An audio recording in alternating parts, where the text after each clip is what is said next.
Mark, your first league game, your first win, you must be thrilled with that. No, delighted with the result and obviously the backing from the fans, which was outstanding. But as a group, we're demanding more. You know, coming from the players, not just the staff, coming from the players, that we have to be more clinical. We had a lot of chances tonight, a lot of ball possession, and just really get the rewards for all that hard work.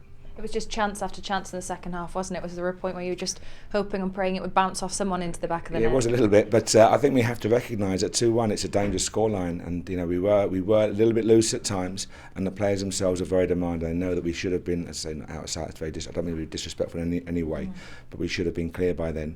And but the third goal was a welcome a welcome relief.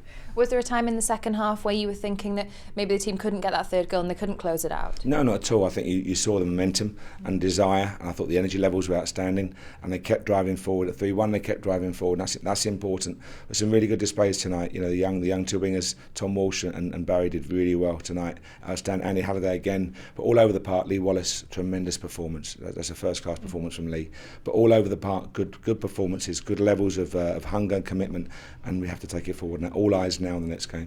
I was going to ask you a little bit about Lee. He scored 2 goals, and there was a moment of brilliance where he flicked the ball past on the touchline just in front of yourself. What's he like to work with? No, he's been a pleasure to work with from the very first day I met Lee. He's a really focused individual. He's in the coaching side as well with his own team. So he's a keen student of the game, but pleasure to work with. You know, he's hungry to do more. He's been through some tough times. He wants to take the club forward and play a big part in taking the club forward. So delighted to have Lee on board, and that level of performance for me is outstanding. Do you feel he really works in your system because of how eager he is to get forward? I think we've got 2 outstanding attack-minded fullbacks who recognise their defensive responsibilities, so their pitch geography is improving, and that will keep on getting better. So make sure we get the balance right between left and right. But both fullbacks have been outstanding for us so far this season, but we have to maintain the levels and push ahead again. And is he okay? I think he picked up a knock late on in the second half. That was an impact. I mean, Temp's got a bit of a whack as well, but Lee's was impact. I thought he, as I say, great performance and thoroughly deserved man of the match. And you move on to next week against Alloa. How will the preparations go for that? No, important. Our focus on everything we do from now. So this game's now gone, and it's all about Alloa now. How we train, how we rest, how we eat, how we recover.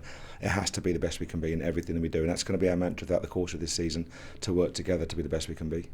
Do you do things differently when you're going from Ibrox and a sell-out here to all respect to Alloa, to a smaller ground, just to a different surface and a different stadium? Different challenge, for sure, different challenge, but our preparations won't change. You know, we'll work on the surface. We have our own artificial surface. We'll work on that this week, but make sure the intensity is right, the recovery is right, and prepare for another tough challenge.